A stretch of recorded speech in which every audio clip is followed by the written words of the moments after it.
Qu'est-ce que vous faites ici? Et qu'est-ce qu'il y a dans le sac? Je suis juste assis, j'attends quelqu'un. Qu'est-ce qu'il y a dans le sac? Mes affaires.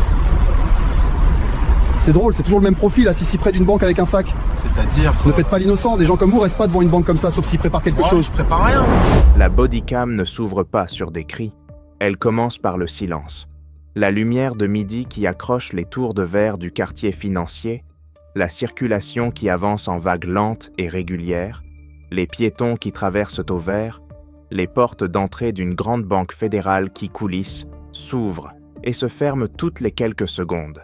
La routine, rien d'exceptionnel. En face de l'entrée, un banc public en métal est boulonné au trottoir. Et sur ce banc, un homme noir français au début de la quarantaine. Seul, posé, une veste sombre taillée, un pantalon neutre, des chaussures cirées, une sacoche en cuir dressée contre sa jambe. Pas caché, pas serré, juste posé proprement à côté de lui. Il regarde sa montre une fois, jette un œil à son téléphone, tape brièvement un message, puis redevient immobile. De loin, rien ne ressort. Depuis l'intérieur d'une voiture de patrouille qui passe au ralenti, tout ressort. La Daily Bodycam s'active au moment où le véhicule glisse vers le trottoir. Le zoom se stabilise légèrement. La mise au point se verrouille sur le banc, la sacoche, les portes de la banque. L'agent expire une seule fois, longuement, avec suspicion. Le véhicule s'arrête. Le ronronnement du moteur s'éteint. La portière s'ouvre, les bottes frappent le bitume. La bodycam oscille au rythme de pas décidés à travers le trottoir. Aucun salut, aucune présentation. L'agent s'arrête juste devant le banc. Qu'est-ce qu'il y a dans le sac? Pas de bonjour, pas de contexte. Juste une accusation emballée en question. L'homme lève les yeux lentement, regard calme. Pardon? Le sac, répète l'agent. Qu'est-ce qu'il y a dedans? Des affaires personnelles. C'est vague. C'est exact. L'agent ajuste son appui, une main près de la ceinture. Vous êtes assis là depuis un moment. Environ 15 minutes. Vous attendez quoi? Un rendez-vous avec qui? C'est privé. L'agent regarde vers l'entrée de la banque, puis revient au sac. C'est drôle comme c'est toujours votre genre assis si près d'une banque avec un sac. Et voilà. Pas suggéré. Pas subtil. Dit clairement. L'homme incline légèrement la tête. Mon genre. Vous m'avez entendu. Quelques piétons ralentissent, juste assez pour sentir que quelque chose se tend. Avant d'aller plus loin, dites en commentaire d'où vous regardez. Voyons jusqu'où ce documentaire va voyager. L'homme reste assis. C'est un banc public en face d'une banque. Oui. Avec un sac? Oui. Ce n'est pas un hasard. La voix de l'homme ne bouge pas. Qu'est-ce que vous suggérez exactement? L'agent se penche. Que vous repérez les lieux. Un temps.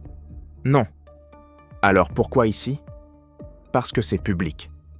Les banques se font braquer, réplique l'agent. Et c'est souvent quelqu'un qui n'a rien à faire là qui traîne d'abord. Rien à faire là? L'agent fait un geste vague. Vous voyez ce que je veux dire?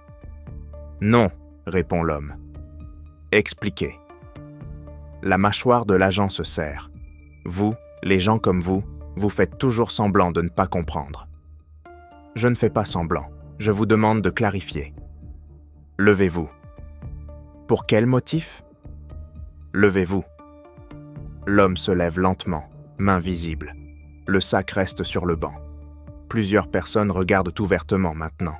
L'agent fait un demi-cercle. Vous avez une pièce d'identité? Oui. Montrez-la. Suis-je retenu? Vous faites l'objet d'une enquête pour comportement suspect assis ici. Quel comportement? Stationné, traîné, près d'un établissement financier. Ce n'est pas illégal. Ça peut le devenir quand il y a une intention.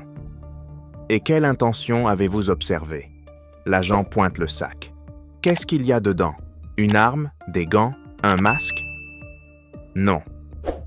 Alors ouvrez-le. Non, ce n'est pas une demande. Ça exige une cause probable. L'agent s'approche. Ce ne peut pas être un hasard qu'un type comme vous soit planté devant une banque avec un sac. L'air se tend. Les piétons s'arrêtent, des téléphones se lèvent, discrètement. L'homme soutient le regard. Et ce ne peut pas être un hasard que vous m'ayez abordé à cause de mon apparence. Vous ramenez ça à la race. C'est vous qui l'avez fait en premier. La voix de l'agent se durcit. Vous correspondez à un schéma. Quel schéma? Homme seul, sac, près d'une banque, qui observe. J'ai regardé mon téléphone 2 fois. Vous scrutiez l'entrée. L'homme expire, lentement. Je ne prévois pas de braquer une banque. C'est ce qu'ils disent tous. L'agent désigne l'entrée. Votre genre pense que se fondre dans la masse vous rend invisible. Mon genre? Ne tordez pas mes mots. Je les cite. La posture de l'agent se rigidifie en remarquant l'attention. Vous croyez que c'est drôle? Non. Vous croyez que je suis stupide? Non. Alors ouvrez le sac. Non. Le ton de l'agent baisse. Vous voulez compliquer les choses. J'exerce mes droits. Vous, les gens comme vous vous cachez toujours derrière ça. Et vous vous cachez derrière le soupçon. Une femme chuchote près d'eux. Il est juste assis. L'agent l'entend, jette un regard et s'entête. Vous êtes trop calme. Ce n'est pas un crime. Ça en devient un quand vous préparez quelque chose. Je ne prépare rien. Alors prouvez-le. En renonçant à mes affaires sans motif? Oui. Non. L'agent tend la main vers le sac. L'homme fait un pas pour bloquer. Ne le touchez pas. Là, vous interférez avec quoi? Mon enquête. Quel crime? Tentative de braquage. Il n'y a eu aucune tentative. Le mot tombe lourd. L'agent pointe les portes. J'ai déjà vu ça. Un type comme vous s'assoit, observe le trafic, chronomètre les sorties. J'attends quelqu'un. Qui? Ça ne vous regarde pas. Ça me regarde quand vous êtes aussi près d'une banque. La voix de l'homme reste stable. Vous m'avez abordé à cause de mon apparence. Je vous ai abordé parce que vous n'avez rien à faire sur un banc public à cet endroit. Et qui décide que j'y ai droit? Silence. Épais. L'agent fixe le sac, puis l'homme. Dernière chance. Ouvrez-le. Non. Tournez-vous. Pour quel motif légal? Je n'ai pas résisté. Vous refusez des ordres. Je refuse ceux qui sont illégaux. La respiration de l'agent se fait plus lourde. Vous, les gens comme vous pensez toujours être plus malin que le système. Et vous pensez que le soupçon vaut culpabilité? La tension n'est plus subtile, elle est visible. Les portes de la banque coulissent derrière eux. Des clients sortent sans comprendre la tempête à 10 pieds. L'agent se rapproche. Vous préparez quelque chose? Non. Vous voulez que je croie ça? Oui. L'agent secoue la tête. Un type comme vous ne s'assoit pas juste devant une banque avec un sac.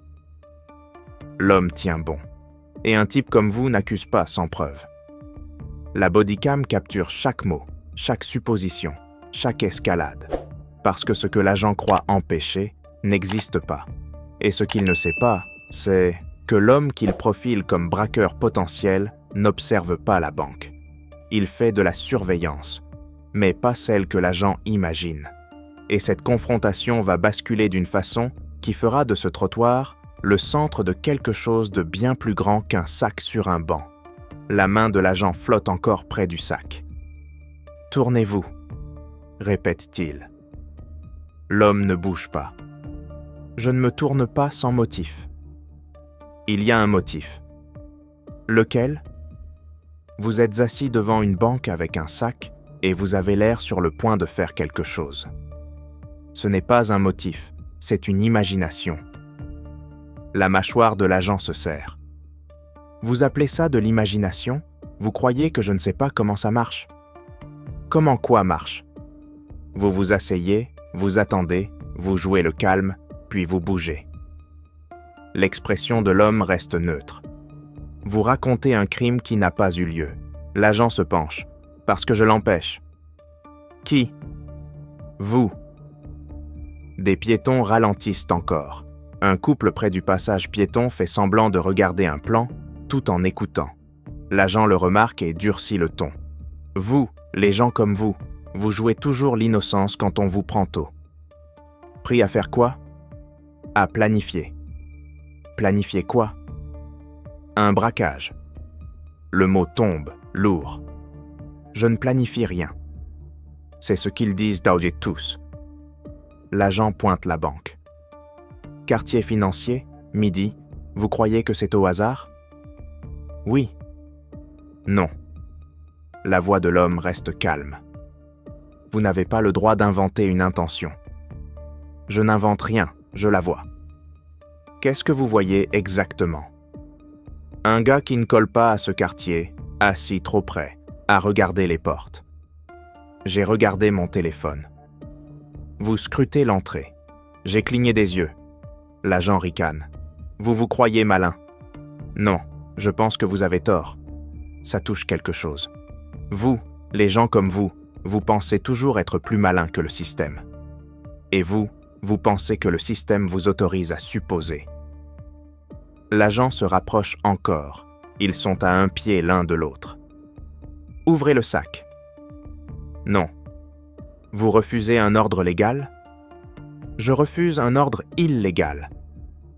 La main de l'agent passe brièvement à la radio. Vous voulez du renfort pour quelqu'un assis? Pour activité suspecte. Quelle activité? Traîner avec intention. L'intention exige une preuve. L'intention exige de l'instinct. Ce n'est pas comme ça que la loi marche. Les yeux de l'agent se plissent. Ne me faites pas la leçon sur la loi. Alors ne l'ignorez pas. La tension s'épaissit. Un homme de l'autre côté de la rue lève son téléphone plus haut. Il filme clairement. L'agent le voit. Sa posture se rigidifie. Vous filmez? Le témoin hausse les épaules. C'est public. L'agent se retourne vers l'homme du banc. Vous voyez, c'est ça, votre genre. Vous transformez tout en spectacle. J'étais assis. C'est vous qui escaladez. Vous m'avez abordé? Vous correspondez à la description. Quelle description? Homme seul, suspect. Ce n'est pas une description. C'en est une quand ça colle. À quoi ça colle? Au schéma, encore. L'homme expire. Vous le répétez parce que ça vous arrange. L'agent pointe le sac. Qu'est-ce qu'il y a dedans? Des documents. Pourquoi? Le travail. Quel travail? Ça ne vous regarde pas. Ça me regarde si vous allez entrer dans cette banque. Je n'entre pas dans la banque. Alors, pourquoi vous asseoir en face? Parce que ce banc existe. Vous jouez. Non, je réponds à vos suppositions. La voix de l'agent devient plus froide. Vous savez combien de fois on a vu des types comme vous s'asseoir près des banques avant qu'il se passe quelque chose? Combien? Assez. Et combien de fois vous aviez tort? L'agent ne répond pas. Il réagit autrement. Mains où je peux les voir? Elles y sont. Plus haut. L'homme lève légèrement ses mains. Les piétons s'arrêtent complètement. Le feu passe 2 fois sans que personne ne traverse. La scène n'est plus subtile. C'est un spectacle. Vous avez une arme? Non. Vous êtes sûr? Oui. Vous voulez que je prenne votre parole? Oui. L'agent rit, sec. Votre genre exige toujours la confiance et ne la donne jamais. Silence. La respiration de l'agent se fait plus forte dans le micro. Vous savez ce que je vois? Quoi? Un type qui attend le bon moment. Le bon moment pourquoi? Rotation de sécurité, changement de garde, flux de foule. Vous avez construit tout un crime dans votre tête. Je préviens les crimes en réfléchissant en amont, pas en accusant des citoyens au hasard. Je ne vous accuse pas au hasard. Pourquoi alors? L'agent hésite une demi-seconde, puis Parce que vous n'avez pas votre place ici. Plus net, plus clair, moins codé. L'homme ne bronche pas. Un trottoir public devant une banque. La possession de l'espace ne marche pas comme ça. Aujourd'hui, si. La main de l'agent effleure le sac. L'homme avance aussitôt. Ne touchez pas à ma propriété. Voilà, défensif, protecteur. Pareil. L'agent attrape la sangle légèrement. Lâchez. Non. Lâchez. Non. Proximité. Pas encore. La force. Mais la tension. S'il n'y a rien là-dedans, prouvez-le, dit l'agent. S'il n'y a rien d'illégal à être assis, prouvez-le, répond l'homme. Une sirène faible résonne au loin. L'agent a appelé du renfort sans l'annoncer. Le son change l'air. Les enjeux montent. 2 voitures de patrouille arrivent lentement depuis les 2 extrémités du bloc. Les piétons reculent. L'agent s'approche du visage. « Vous avez eu votre chance. Je l'ai toujours. Plus maintenant. Pourquoi ? Pour que ça reste simple. » Les renforts se garent. 2 agents descendent, main près de la ceinture. Regard qui balaye. « Qu'est-ce qui se passe ?» demande l'un. Le premier ne tergiverse pas. Possible repérage. Individu suspect qui refuse de coopérer. Le mot « refuse » reste suspendu. L'homme regarde les nouveaux agents. Je suis assis sur un banc public. Avec un sac, ajoute le premier. Le renfort observe le sac, puis la banque, puis l'homme. Vous préparez quelque chose ? Non, le premier coupe. Il observe l'entrée. J'attends, répond l'homme. Vous attendez qui ? C'est confidentiel. Le premier secoue la tête. Voilà, c'est ce que je dis depuis le début. La pression augmente. 3 uniformes, un homme, un sac, une foule. Les téléphones plus haut, des murmures. Il braque la banque ? Non, il est juste assis. Vous, les gens comme vous rendez tout compliqué, marmonne le premier. L'homme dit enfin, bas, vous avez déjà décidé qui je suis. Le premier répond, tout aussi bas, oui. Et c'est là que l'erreur cesse d'être une suspicion. Ça devient une certitude, parce que l'agent n'enquête plus. Il confirme ce qu'il croit, sans savoir que l'homme qu'il essaye de coller à l'image du braqueur n'attend pas de commettre un crime. Il attend que quelqu'un d'autre en commette un. Et ça se joue plus vite que tout le monde ne l'imagine. Les mots du premier agent restent dans l'air. Oui, plus de soupçons, de la conviction. Les 3 uniformes forment un demi-cercle. La foule recule, mais ne part pas. Les téléphones sont levés ouvertement. La bodycam capte des bribes. Il n'a rien fait. Il parle pas de braquage. Le deuxième agent s'approche du sac. Vous permettez qu'on regarde ? Oui, ça me dérange, répond l'homme, égal. Ça me dérange. Le premier agent fait un geste. Vous voyez ? Défensif ? Non, dit l'homme. Cohérent. Le troisième l'observe. Il y a quelque chose d'illégal là-dedans ? Non. Alors ouvrez et on en parle plus. Je ne suis pas obligé. La patience du premier s'effrite.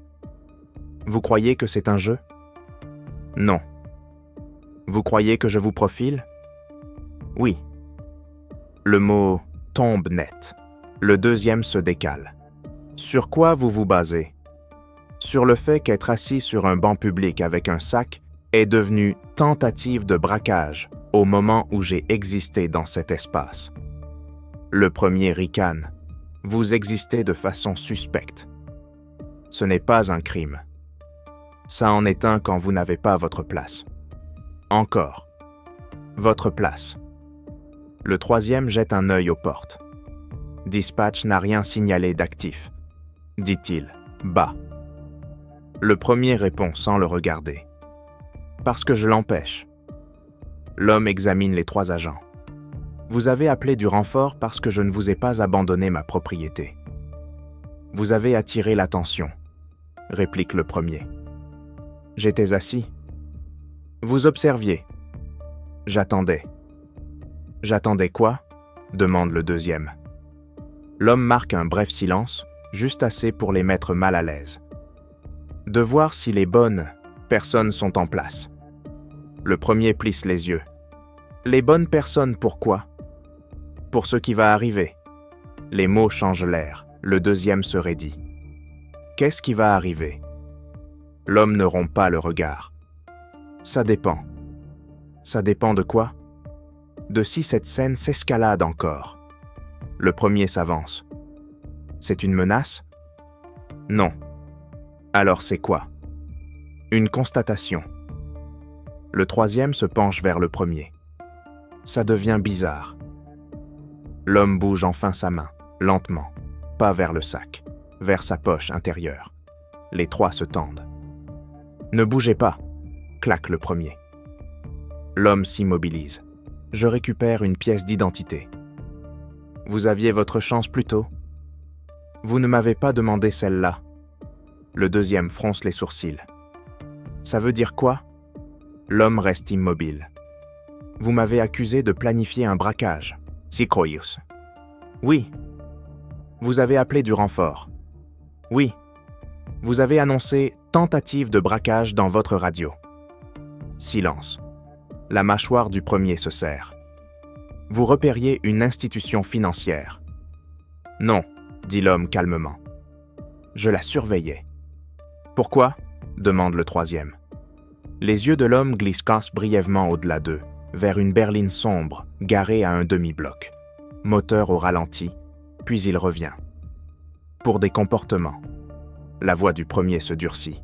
Quels comportements? Les vôtres. Le mot coupe net. Le deuxième fronce. Qu'est-ce que vous racontez? L'homme baisse la voix. Vous avez abordé sans motif. Vous avez escaladé sans preuve. Vous avez étiqueté sans vérifier. Le premier secoue la tête. Vous croyez que c'est un tribunal? Non. Vous croyez être au-dessus d'une enquête? Non. Alors ouvrez le sac. L'homme expire, lent, mesuré. Agent, si j'ouvre ce sac, toute cette interaction change. Tant mieux, dit le premier. Changeons-la. L'homme l'étudie. Vous êtes sûr? Ouvrez.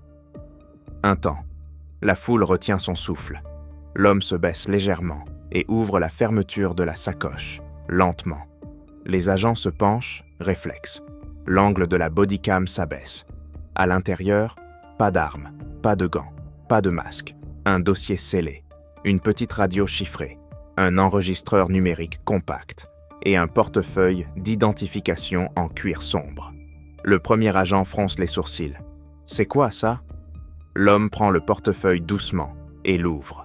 Bouclier doré, insigne fédéral, sceau officiel. Agent spécial Marcus Hale, dit-il calmement. Federal Bureau of Investigation.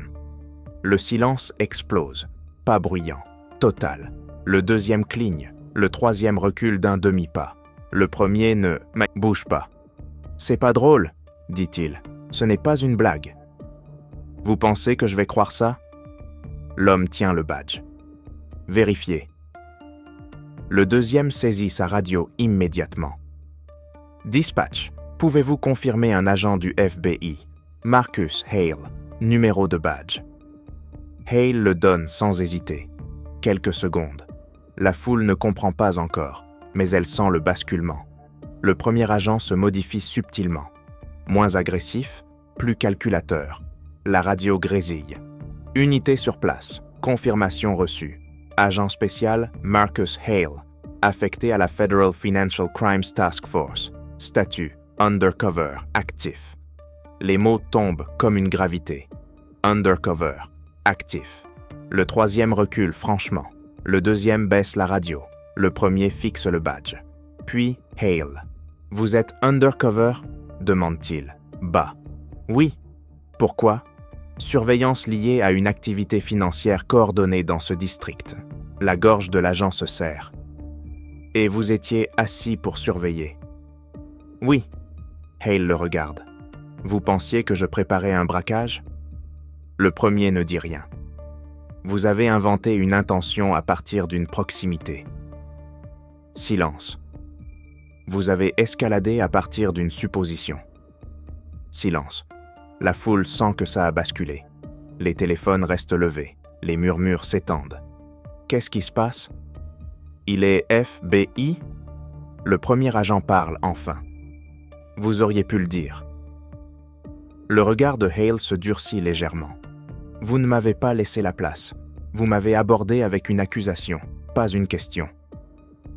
Silence.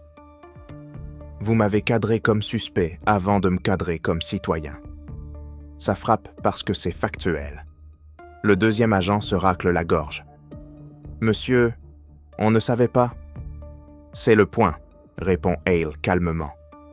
Vous ne saviez pas. L'autorité du premier agent s'est évaporée, pas dans la violence, dans l'évidence. La bodycam ne filme plus un suspect, elle filme une erreur, un jugement, une exposition publique du profilage. Et le vrai problème n'est pas le sac, ni le banc, ni la banque. C'est la certitude sans motif, le biais déguisé en prévention, et le pouvoir exercé avant la preuve. Hale regarde le premier agent. Vous avez décidé qui j'étais avant de demander qui je suis. Le premier ne répond pas. La foule murmure plus fort. Il pensait qu'il braquait la banque. Le deuxième et le troisième se reculent. Le premier reste figé. Et pour la première fois depuis le début, il ne contrôle plus le récit. Si vous suivez ce documentaire, likez et abonnez-vous. Parce que ce qui vient ensuite ne corrige pas seulement une erreur. Ça change des carrières. Le trottoir ne revient pas à la normale. Pas tout de suite. La foule ne se disperse pas au moment où le badge apparaît. Au contraire, plus de téléphones se lèvent, plus de gens s'arrêtent. Le quartier financier, construit sur des transactions silencieuses et des mouvements contrôlés, bourdonne d'une autre tension. Le premier agent change d'appui. Pour la première fois depuis qu'il est sorti de sa voiture, il a l'air incertain. « Pourquoi on n'a pas été informé ?» demande-t-il, plus bas. Marcus Hale range calmement son portefeuille de badge. Les services locaux ne sont pas informés de chaque opération de surveillance fédérale, répond-il, surtout quand la discrétion opérationnelle est essentielle. Le deuxième agent hoche légèrement la tête. Il comprend. Le premier n'aime pas. Vous pouviez juste dire que vous étiez fédéral. Le regard de Hale ne bouge pas. Vous m'avez abordé avec une accusation, pas une question. Silence. Vous m'avez cadré comme suspect avant de me cadrer comme citoyen. Le troisième agent parle enfin. Monsieur, est-ce qu'on a interféré avec une enquête active? Hale jette un bref regard de l'autre côté de la rue. La berline sombre est toujours là, moteur au ralenti. Oui. Le poids du mot se répand. Le deuxième avale. Le premier serre la mâchoire. Quelle enquête? Insiste-t-il. Blanchiment et opérations coordonnées de retraits et dépôts via Sociétés Écran, répond Hale. On suit des transactions structurées via cette agence depuis des semaines. Il fait un geste discret vers la banque. Ma position me donnait une ligne de vue sur des échanges minutés. J'attendais une confirmation. Confirmation de quoi? Demande le deuxième. Qu'un coursier allait déposer quelque chose. Le premier regarde la berline. Et ça devait arriver? Hale consulte sa montre. C'était prévu dans 7 minutes. Un silence lourd. Et maintenant? Demande le troisième. Hale regarde les voitures de patrouille, la foule, les uniformes regroupés. Le coursier a probablement vu la scène et a annulé. Le silence devient suffocant, parce que maintenant, ce n'est plus une question d'embarras, c'est une question d'impact. Vous dites qu'on a compromis votre opération? Demande le deuxième avec prudence. Oui. Un mot simple, dévastateur. Le premier se raidit. Vous ne pouvez pas nous reprocher de faire notre travail. Hale fixe ses yeux. Je peux vous reprocher la manière dont vous l'avez fait. Pas un cri, pas une colère, une précision. Vous avez escaladé sans preuve. Hale continue. Vous avez utilisé un langage révélant un biais. Vous avez créé une scène publique et vous avez compromis une surveillance. L'orgueil du premier remonte. Vous aviez un comportement suspect. J'avais votre supposition. Un autre silence. Au loin, des sirènes s'éteignent, d'autres unités comprennent qu'elles ne servent à rien et restent gênées au bord du trottoir. Les radios grésillent. Le deuxième agent se racle la gorge. Monsieur, Qu'est-ce qui se passe maintenant? Hale ne répond pas tout de suite. Il se décale légèrement et sort son téléphone. Il compose. Attends. Superviseur. Oui, c'est Hale. L'opération à 7th et Grant a été compromise par une interférence locale. Oui, la bodycam a tout enregistré. Le premier agent sent son estomac se serrer à ces mots. Bodycam. Enregistré. Chaque phrase. Votre genre. Vous n'avez pas votre place. Braquage. Tout. Horodaté. Hale écoute. Oui, je rédigerai un rapport formel. Il raccroche. L'air paraît plus fin. Le premier agent tente une reprise. Donc quoi? Vous allez nous signaler? Je documente ce qui s'est produit, répond Hale. Ce n'est pas juste, lâche le premier, bas, nerveux. On est formé à faire confiance à l'instinct. Et vous êtes formé à vérifier avant d'escalader, répond Hale. Le troisième détourne le regard. Le deuxième fixe le sol. La foule commence à se disperser lentement, sentant que le pic est passé, mais pas les conséquences. Les affaires internes examineront la bodycam, dit Hale calmement, et une supervision fédérale aussi. Le visage du premier se ferme. Vous allez ruiner une carrière pour un malentendu. L'expression de Hale ne bouge pas. Ça a cessé d'être un malentendu quand vous avez décidé que je n'avais pas ma place. Silence. La circulation reprend son rythme. Les portes de la banque coulissent encore. La routine. Mais pas pour tout le monde. Dans les jours qui suivent, les images circulent dans les canaux officiels. Les phrases sont signalées. La chronologie de l'escalade est analysée. Le timing de l'appel de renfort est décortiqué. L'interférence opérationnelle est documentée. La task force confirme que le coursier n'est jamais revenu. Une enquête de plusieurs mois retardée. Les affaires internes ouvrent une enquête formelle, non pas sur le soupçon, mais sur la conduite, le langage, le profilage déguisé en prévention. Le premier agent est placé en congé administratif en attendant examen. Une formation obligatoire sur les biais est ajoutée. Les superviseurs reçoivent comme des protocoles d'escalade renouvelés. Les standards de documentation sont durcis. Le deuxième et le troisième agent reçoivent un rappel formel pour ne pas avoir désamorcé. Le premier passe devant un conseil disciplinaire et un mardi matin, 3 semaines plus tard, il rend son badge. Pas dans le drame, pas menotté, mais définitivement. Parce que la bodycam n'a pas seulement enregistré une interaction, elle a enregistré une certitude sans motif. Et la certitude sans motif devient une responsabilité. Marcus Hale revient sur ce banc 2 mois plus tard, veste différente, sac différent, même calme. L'opération reprend, plus discrète, mieux coordonnée, mieux communiquée. Il observe de nouveau les portes de la banque, mais cette fois, les patrouilles passent sans s'arrêter, sans supposer, sans raconter une histoire. Parce que quelque part, dans une salle de formation, de nouveaux recrues regardent un extrait. Pas un braquage, pas une fusillade, juste un homme assis sur un banc et un agent qui décide qui il est avant de lui demander qui il est. La leçon n'est pas l'autorité fédérale, ce n'est pas l'humiliation, c'est la retenue, parce que prévenir sans preuve devient du préjugé, et l'instinct sans vérification devient une erreur. La vie continue. La banque fait ses affaires, le trottoir se remplit, et le banc reste là, exactement comme avant, boulonné à l'espace public, ouvert à tous, appartenant à tout le monde. Et cette fois, personne ne demande qui a le droit de s'y asseoir.